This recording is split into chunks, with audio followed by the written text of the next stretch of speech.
Hello friends. आज की video में हम लोग देखेंगे कि ट्रिब्यूनल्स क्या होते हैं और ये कोर्ट्स से कैसे डिफरेंट होते हैं। तो ये तो हम देख चुके हैं कि इंडिया में एक यूनिफाइड जुडिशरी सिस्टम है जिसमें सबसे ऊपर है सुप्रीम कोर्ट, उसके नीचे हाई कोर्ट्स और उसके नीचे डिस्ट्रिक्ट और सेशन कोर्ट्स और सबसे नीचे हैं सबऑर्डिनेट कोर्ट्स। तो इंडियन जुडिशियल सिस्टम कुछ इस तरह का है और इस जुडिशियल सिस्टम में आज की डेट में अप्रॉक्सीमेटली 12,000 कोर्ट्स हैं। बट हमारे देश की जो पॉपुलेशन है वो है 138 करोड़। अब सोच के देखिए कि 138 करोड़ लोगों के लिए 12,000 कोर्ट सफिशिएंट होंगे। आंसर है नहीं। और ये हमें पता चलता है इंडियन कोर्ट्स में पड़े पेंडिंग केसेस के डेटा से। टाइम्स ऑफ इंडिया में अभी रिसेंटली एक न्यूज़ पब्लिश हुई थी जिसमें कहा गया कि कुल मिलाकर 4.5 करोड़ केसेस भारत के कोर्ट्स में पेंडिंग है एज ऑफ 15 सितंबर 2021। यानी ये बात साफ हो जाती है कि इंडियन जुडिशियल सिस्टम क्लियरली ओवरबर्डन्ड है। तो इंडियन जुडिशरी ओवरबर्डन है ये तो एक बात हो गई। इसके अलावा भी इंडियन जुडिशियल सिस्टम में काफ़ी सारी कमियां हैं, जैसे कि जुडिशियल प्रोसेस बहुत ही टाइम कंज्यूमिंग है, एक एक केस सालों तक खिंचता है। और इसके अलावा जुडिशियल प्रोसीजर्स काफ़ी एक्सपेंसिव होते हैं और आम लोगों के लिए हाई कोर्ट और सुप्रीम कोर्ट के वकीलों को हायर कर पाना संभव ही नहीं होता। और एक बड़ी प्रॉब्लम ये भी है कि जो जजेस होते हैं उनके पास जुडिशियल नॉलेज तो होती है, बट कई केसेस में जुडिशियल नॉलेज के अलावा सब्जेक्ट रिलेटेड मैटर्स की नॉलेज की भी ज़रूरत होती है। फॉर एग्जांपल 2G स्कैम हुआ।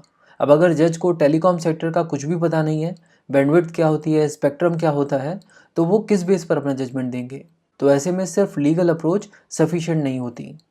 तो ये कुछ कमियां हैं जो एग्जिस्टिंग जुडिशियल सिस्टम में है और ऐसे में ज़रूरत है एक अल्टरनेटिव जुडिशियल मैकेनिज्म की जो इन सभी प्रॉब्लम्स को केटर कर सके। तो उस अल्टरनेटिव जुडिशियल मैकेनिज्म के रूप में हम ट्रिब्यूनल को देख सकते हैं, जो कि एक क्वासी जुडिशियल बॉडी है। क्वासी मतलब पार्शियली, यानी एक पार्शियली जुडिशियल बॉडी है। तो चलिए देखते हैं कि ट्रिब्यूनल हमारे एग्जिस्टिंग जुडिशियल सिस्टम के कोर्ट से कैसे अलग है। तो हम अगर जजेस के बेस पर कंपेयर करें तो हमारे एग्जिस्टिंग जुडिशियल सिस्टम के कोर्ट्स में जजेस बेसिकली जुडिशियल मेंबर्स होते हैं। उनकी क्वालिफिकेशंस आप सुप्रीम कोर्ट, हाई कोर्ट्स और सबऑर्डिनेट कोर्ट्स के चैप्टर में पढ़ सकते हैं। और ट्रिब्यूनल्स में जो जजेस होते हैं उनमें जनरली एक जुडिशियल मेंबर होता है और बाकी मेंबर्स टेक्निकल मेंबर्स होते हैं। यानी जिस चीज़ के लिए ट्रिब्यूनल बनाया गया है उस फील्ड के एक्सपर्ट्स जिनका जुडिशरी से कुछ भी लेना देना नहीं है, ट्रिब्यूनल्स में जज वो भी बन सकते हैं। फॉर एग्जांपल, अगर एनवायरनमेंट इश्यूज़ के लिए ट्रिब्यूनल बनाया गया है तो एनवायरनमेंटलिस्ट को भी जजेस बनाया जा सकता है। अब अगर बात करें प्रोसीजर की, तो ये तो हमें पता है कि जो कोड्स हैं वो डिटेल्ड स्टैच्यूटरी प्रोसीजर रूल्स जैसे कि कोड ऑफ सिविल प्रोसीजर और एविडेंस एक्ट द्वारा गवर्न होते हैं और इन्हें इनके अकॉर्डिंग ही चलना होता है। They can not deviate from these rules. But tribunals के केस में ऐसा नहीं है। ट्रिब्यूनल्स जो है वो कोड ऑफ सिविल प्रोसीजर और एविडेंस एक्ट्स को जहाँ पर ज़रूरत है वहाँ पर फॉलो करते हैं और चाहे तो इनसे डेविएट भी कर सकते हैं। तो हम ये समझ पा रहे होंगे कि कोर्ट्स और ट्रिब्यूनल्स में क्या डिफरेंस है और किस तरह जो प्रॉब्लम्स हमारे एग्जिस्टिंग जुडिशियल सिस्टम में है वो कैसे ट्रिब्यूनल्स दूर कर सकते हैं।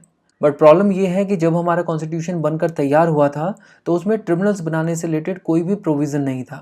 एक्चुअली ट्रिब्यूनल शब्द का इस्तेमाल एक दो आर्टिकल्स में हुआ था, बट कोई भी ऐसा प्रोविज़न नहीं था जिसमें ये पता चल सके कि ट्रिब्यूनल्स कब बनाना है, कैसे बनाना है और ट्रिब्यूनल्स बनाने की अथॉरिटी किसके पास है। तो इसके लिए एक कमेटी सेटअप की गई जिसका नाम था स्वर्ण सिंह कमेटी। इस कमेटी ने अपनी रिकमेंडेशंस में एडमिनिस्ट्रेटिव ट्रिब्यूनल्स बनाने का प्रस्ताव दिया। ये रिकमेंडेशन 1976 में दी गई। तो जब गवर्नमेंट को ये रिकमेंडेशंस मिली तो उन्होंने पार्लियामेंट में एक कॉन्स्टिट्यूशनल अमेंडमेंट बिल पास किया जिसके through 47th constitutional amendment act लाया गया। इस एक्ट के ज़रिए हमारे कॉन्स्टिट्यूशन में दो आर्टिकल्स ऐड किए गए, आर्टिकल 323A और आर्टिकल 323B। आर्टिकल 323A ने पार्लियामेंट को ऑथराइज़ किया कि वो ट्रिब्यूनल्स को इस्टेब्लिश कर सकते हैं और आर्टिकल 323A के थ्रू जो ट्रिब्यूनल्स पार्लियामेंट इस्टेब्लिश करती है उन्हें कहा जाता है एडमिनिस्ट्रेटिव ट्रिब्यूनल्स।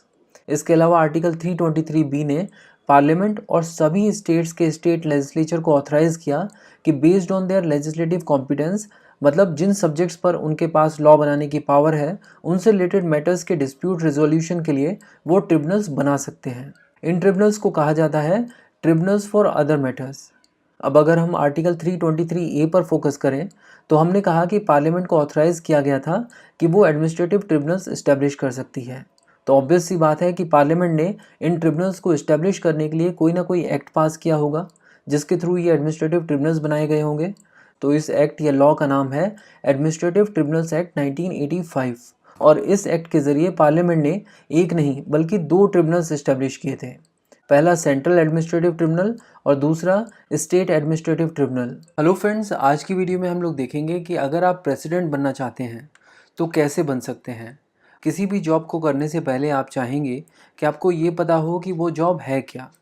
तो basically president, vice president, prime minister, council of ministers और अटॉर्नी जनरल ऑफ इंडिया, ये सब यूनियन एग्जीक्यूटिव्स के पार्ट हैं। इनमें बेसिकली काउंसिल ऑफ मिनिस्टर्स, जिसके हेड प्राइम मिनिस्टर होते हैं, ये रियल एग्जीक्यूटिव हैं। इन्हीं की एडवाइस पर प्रेसिडेंट को अपनी पावर्स और फंक्शंस का इस्तेमाल करना होता है। और 42nd कॉन्स्टिट्यूशनल अमेंडमेंट में तो ये भी मैंडेटरी कर दिया गया था कि अब से प्राइम मिनिस्टर और काउंसिल ऑफ मिनिस्टर जो भी एडवाइस देंगे प्रेसिडेंट को वो माननी ही होगी। ये constitutional amendment act Indira Gandhi ji की सरकार के दौरान आया था 1976 में। उसके बाद जनता पार्टी की सरकार 1978 में 44th कॉन्स्टिट्यूशनल अमेंडमेंट एक्ट लेकर आई, जिसमें कहा गया कि अगर प्रेसिडेंट चाहे तो प्राइम मिनिस्टर और काउंसिल ऑफ मिनिस्टर्स की एडवाइस को रिकंसिडर करने के लिए कह सकते हैं। हालांकि अगर रिकंसिडर करने के बाद भी वो प्रेसिडेंट को सेम एडवाइस दें तो प्रेसिडेंट को उनकी एडवाइस माननी होगी। तो आप देख सकते हैं कि प्रेसिडेंट एक नॉमिनल एग्जीक्यूटिव है, वो स्टेट के हेड हैं बट यूनियन एग्जीक्यूटिव के हेड नहीं है। As a head of the state वो नेशन को रिप्रेजेंट करते हैं, बट क्या वो नेशन को रूल भी करते हैं? नहीं, वो सिर्फ रिप्रेजेंट करते हैं, वो नेशन को रूल नहीं करते। तो आपने प्रेसिडेंट का जॉब डिस्क्रिप्शन तो देख लिया, और अगर अभी भी आप प्रेसिडेंट बनने में इंटरेस्टेड हैं तो प्रेसिडेंट बनने के प्रोसेस को भी समझिए। किसी भी जॉब के लिए हमें सबसे पहले उसका एलिजिबिलिटी क्राइटेरिया देखना होता है, फिर इस जॉब के लिए अप्लाई कैसे करते हैं ये देखना होता है, सिलेक्शन प्रोसेस क्या है और फिर अपॉइंटमेंट प्रोसेस क्या रहेगा। तो सबसे पहले देखेंगे कि प्रेसिडेंट बनने के लिए क्या क्या क्वालिफ़िकेशन चाहिए। उसके बाद प्रेसिडेंट के पद के लिए अप्लाई करने के लिए आपको अपना नामांकन सबमिट करना पड़ेगा, वो कैसे किया जाता है वो भी देखेंगे। उसके बाद सिलेक्शन बेसिकली इलेक्शन के थ्रू होता है, तो वो भी हम इसी वीडियो में देखेंगे। और आखिर में आता है अपॉइंटमेंट, जो कि एक ओथ टेकिंग सेरेमनी होती है। तो इन सभी को हम डिटेल में कवर करने वाले हैं।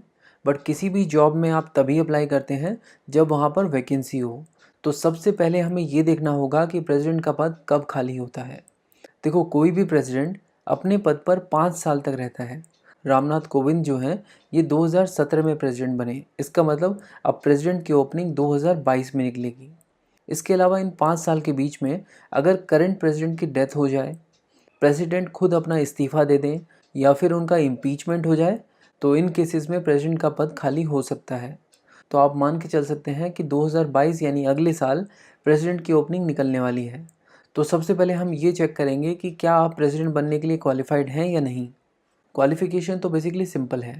पहली बात तो ये कि आप इंडिया के सिटीज़न होने चाहिए, एज आपकी 35 ईयर्स या उससे ज़्यादा होनी चाहिए। तीसरी रिक्वायरमेंट ये है कि लोकसभा मेंबर बनने के लिए इलेक्शन में खड़े होने के लिए जो भी रिक्वायरमेंट है उसे आप फुलफ़िल कर रहे होने चाहिए। आज की डेट में लोकसभा का इलेक्शन लड़ने के लिए एक सिंपल सी रिक्वायरमेंट है कि आपकी एज 25 साल होनी चाहिए या 25 साल से ज़्यादा होनी चाहिए। हालांकि पार्लियामेंट कोई भी लॉ बनाकर इस रिक्वायरमेंट में कुछ और पॉइंट्स ऐड कर सकता है, और जब पार्लियामेंट ऐसी कोई नई रिक्वायरमेंट ऐड करेगी तो प्रेसिडेंट की एलिजिबिलिटी क्राइटेरिया को भी वो इम्पैक्ट करेगी। अब चौथी और आखिरी रिक्वायरमेंट ये है कि आप कोई भी ऑफिस ऑफ प्रॉफिट नहीं होल्ड करने चाहिए। ऑफिस ऑफ प्रॉफिट हम फंडामेंटल राइट्स वाली वीडियोस में ऑलरेडी पढ़ चुके हैं, अगर आपको याद नहीं है तो आप वापस से चेक कर सकते हैं। बट यहाँ पर एक बात और कही गई है, और वो ये कि अगर आप president, vice president, union minister या फिर किसी स्टेट के मिनिस्टर या फिर किसी स्टेट के गवर्नर हैं, तो वैसे तो आप एक ऑफिस ऑफ प्रॉफिट होल्ड करते हैं, बट फिर भी आपको अलाउड होगा कि आप प्रेसिडेंट के इलेक्शन लड़ सकते हैं। तो अगर आप ये सारे क्राइटेरिया सेटिस्फाई करते हैं तो मुबारक हो, आपने पहली स्टेज को क्वालिफाई कर लिया है। अब आपको अपना नामांकन सबमिट करना होगा। यहाँ पर आपको ये पता होना चाहिए कि प्रेसिडेंट के इलेक्शन में आम लोग वोट नहीं करते हैं।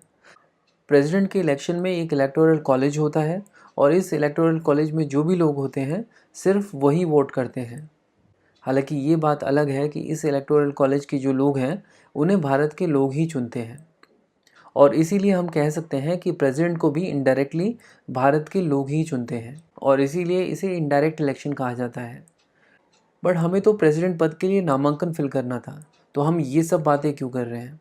हम ये सब बातें इसलिए कर रहे हैं क्योंकि जो हमारा नामांकन पत्र होगा उसमें हमें इलेक्टोरल कॉलेज के 50 ऐसे लोगों के सिग्नेचर चाहिए होंगे जो हमारा नाम प्रेसिडेंट पद के लिए प्रपोज करने के लिए तैयार हैं।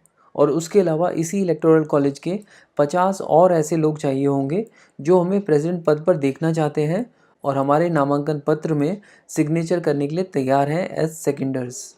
एक बार इन 100 लोगों के सिग्नेचर्स हमें मिल जाते हैं तो हमें 15,000 रुपये का सिक्योरिटी डिपॉजिट आरबीआई में कराना होगा। ऐसा करने के बाद हम ये कह सकते हैं कि हमारी नेक्स्ट स्टेज भी कंप्लीट हो जाएगी, नॉमिनेशन फाइल हो जाएगा। बट आगे बढ़ने से पहले हम ये देख लेते हैं कि जिन लोगों के सिग्नेचर्स हमें चाहिए यानी इस इलेक्टोरल कॉलेज के, ये लोग हैं कौन। बेसिकली पार्लियामेंट में 2 हाउसेज हैं, लोकसभा और राज्यसभा। इस तरह स्टेट लेजिस्लेचर में भी 2 हाउसेज होते हैं, लेजिस्लेटिव असेंबली और लेजिस्लेटिव काउंसिल। हर एक स्टेट में लेजिस्लेटिव असेंबली तो होती है बट लेजिस्लेटिव काउंसिल होगी या नहीं होगी ये ज़रूरी नहीं है। अब अगर हम लोग लोकसभा और राज्यसभा को देखें तो यहाँ इन दोनों हाउसेज में कुछ सदस्य नॉमिनेटेड होते हैं और कुछ मेंबर्स इलेक्टेड। इसी तरह स्टेट लेजिस्लेचर के दोनों हाउसेज में कुछ सदस्य नॉमिनेटेड होते हैं और कुछ सदस्य इलेक्टेड। अब ये जो लोकसभा और राज्यसभा के इलेक्टेड सदस्य हैं ये इस इलेक्टोरल कॉलेज के पार्ट बनते हैं। इसके अलावा सभी स्टेट्स और 2 यूनियन टेरिटरीज दिल्ली और पुडुचेरी, इनकी लेजिस्लेटिव असेंबली में जो इलेक्टेड सदस्य हैं ये भी इलेक्टोरल कॉलेज के पार्ट होते हैं। बट किसी भी स्टेट या यूनियन टेरिटरी में जो लेजिस्लेटिव काउंसिल है वो इस इलेक्टोरल कॉलेज के पार्ट नहीं बनते हैं। इनफैक्ट अगर किसी भी स्टेट की लेजिस्लेटिव असेंबली अगर डिसॉल्व है तो उस पर्टिकुलर स्टेट की लेजिस्लेटिव असेंबली के इलेक्टेड मेंबर्स को इलेक्टोरल कॉलेज का पार्ट नहीं माना जाएगा। तो मोटे मोटे तौर पर हम ये कह सकते हैं कि इस इलेक्टोरल कॉलेज में कुछ लोग एमपी हैं और कुछ एमएलए। आज की डेट में इस इलेक्टोरल कॉलेज में 776 एमपी हैं और 4120 एमएलए। और जैसा कि हमने कहा कि हमें इन एमपीज़ और एमएलएज़ में से 50 को प्रपोजर बनाना होगा और 50 को सेकेंडर। इसके अलावा 15,000 रुपये आरबीआई में जमा कराने होंगे। ये सिक्योरिटी डिपॉजिट है। ये पैसे हमें वापस मिल जाते हैं इलेक्शन के बाद, बट अगर हमें प्रेसिडेंट के इलेक्शन में 1/6 वोट भी नहीं मिले हैं तो ये पैसे जब्त हो जाते हैं, यानी जमानत जब्त हो जाएगी। खैर जो भी हो, अगर हम ये दोनों चीज़ कर लेते हैं तो इसका मतलब ये होगा कि हमारी नॉमिनेशन की जो स्टेज है वो कंप्लीट हो गई। और इन दोनों स्टेज के कंप्लीट होने के बाद अब नेक्स्ट स्टेज है इलेक्शन। बेसिकली हमारे अलावा और भी बहुत सारे लोग होंगे जिन्होंने नामांकन भरा होगा, तो इन सब कैंडिडेट्स के बीच में अब एक इलेक्शन होगा और तभी ये डिसाइड होगा कि कौन बनेगा अगला प्रेसिडेंट। और इस इलेक्शन में वोटिंग करने का अधिकार सिर्फ और सिर्फ इलेक्टोरल कॉलेज में जो लोग हैं सिर्फ उनके पास होगा। और ये तो हम देख ही चुके हैं कि इस इलेक्टोरल कॉलेज में कुछ एमपीज़ हैं और कुछ एमएलएज़। एमपी की संख्या 776 है और एमएलए हैं 4120। अब बात ये है कि इन एमपीज़ और एमएलए की वोट की जो वैल्यू है वो सेम नहीं है। इनफैक्ट हर एक स्टेट के एमएलए की वोट की वैल्यू डिफरेंट है। किसी भी एमएलए की वोट की वैल्यू इस बात पर डिपेंड करेगी कि उस पर्टिकुलर स्टेट की पॉपुलेशन क्या है, और इसके लिए एक सेट फॉर्मूला है। फॉर्मूला ये है कि एक एमएलए की वोट की वैल्यू होगी total population of state divided by total number of elected members in the state legislative assembly. मतलब किसी भी स्टेट की पॉपुलेशन को अगर आप उस स्टेट में जितने भी एमएलए हैं जो चुनाव से जीत कर आए हैं उसे डिवाइड करें और जो भी वैल्यू आती है उसको 1000 से डिवाइड कर दें, तो ये होगी उस पर्टिकुलर स्टेट के एमएलए की वैल्यू। यहाँ पर स्टेट की जो पॉपुलेशन है उसे 1971 के सेंसस के बेस पर लिया जाता है और ये ऐसा ही चलता रहेगा 2026 तक। और ये डिसीज़न लिया गया था 84th कॉन्स्टिट्यूशनल अमेंडमेंट एक्ट में। तो एग्जांपल के लिए हम देख सकते हैं कि 1971 सेंसस के हिसाब से आंध्र प्रदेश की पॉपुलेशन अराउंड 2.7 करोड़ है और आंध्र प्रदेश की लेजिस्लेटिव असेंबली में टोटल 175 इलेक्टेड मेंबर्स हैं। तो हमारे फॉर्मूले के हिसाब से आंध्र प्रदेश के एमएलए की जो वोट की वैल्यू है वो हुई 159, यानी आंध्र प्रदेश का एमएलए अगर एक वोट डालेगा तो उसकी वैल्यू काउंट होगी 159। इसी तरह दिल्ली के इलेक्टेड एमएलए की वोट की वैल्यू को भी हम कैलकुलेट कर सकते हैं और आप देख सकते हैं कि दिल्ली के एमएलए की वोट की वैल्यू बस 58 है। और इसी टेबल में हम लोग अरुणाचल प्रदेश के एमएलए की वोट की वैल्यू भी देख सकते हैं जो कि सिर्फ 8 है। तो यहाँ से ये कंसेप्ट क्लियर होता है कि एक एमएलए की वोट की वैल्यू कम और ज़्यादा इस बेस पर होती है कि वो अपने स्टेट के कितने लोगों को रिप्रेजेंट कर रहा है। और इस कंसेप्ट को कहा जाता है uniformity in the scale of representation of different states. तो अगर हम इन 4120 MLAs की वोट की वैल्यू को सम अप करें तो ये वैल्यू आएगी 5,49,495। तो MLAs की वोट की वैल्यू तो हमने देख ली, बट MPs की वोट की वैल्यू वो क्या होगी? तो इसके लिए हमारे कॉन्स्टिट्यूशन में लिखा है कि सारे MLAs की वोट की जो भी वैल्यू होगी वही वैल्यू सारे MPs की वोट की वैल्यू भी होगी। यानी 776 MPs की जो वोट की वैल्यू है वो भी 5,49,495 ही होगी। तो अगर हम एक MP की वोट की वैल्यू को देखें तो ये हो जाएगी 708। तो एक MP की वोट की वैल्यू है 708, जबकि एक MLA की वोट की वैल्यू 7 से 208 तक वेरी करती है। बेसिकली यूपी के जो MLA हैं उनकी वोट की वैल्यू सबसे ज़्यादा है, जो है 208। और ये जो वोटिंग है ये सीक्रेटली होती है। किस MLA या MP ने अपना वोट किसको दिया है ये उसकी पार्टी को भी नहीं पता होता है। अब क्वेश्चन ये है कि किसी भी कैंडिडेट को ये इलेक्शन जीतने के लिए कितने वोट्स चाहिए होंगे। तो एक कैंडिडेट को कितने वोट चाहिए होंगे इलेक्शन जीतने के लिए, उसके लिए एक टर्म यूज़ की जाती है, उसका नाम है इलेक्टोरल कोटा। तो चलिए देखते हैं कि ये इलेक्टोरल कोटा कैसे डिसाइड होता है। इसे हम एक छोटे से एग्जाम्पल से डिस्कस करेंगे। मान लीजिए वोटर्स 5 हैं और इन्हें वोट्स के ज़रिए 2 लोगों में से किसी एक को चुनना है। तो सीधी सीधी बात है कि 5 में से 3 वोट जिसको भी मिल जाएंगे इलेक्शन वही जीत जाएगा। तो इसी को कहा जाता है इलेक्टोरल कोटा, यानी minimum number of votes required to win the election. But हमारा एग्जाम्पल बहुत सिंपल था, इसीलिए इलेक्टोरल कोटा निकालना बहुत आसान था।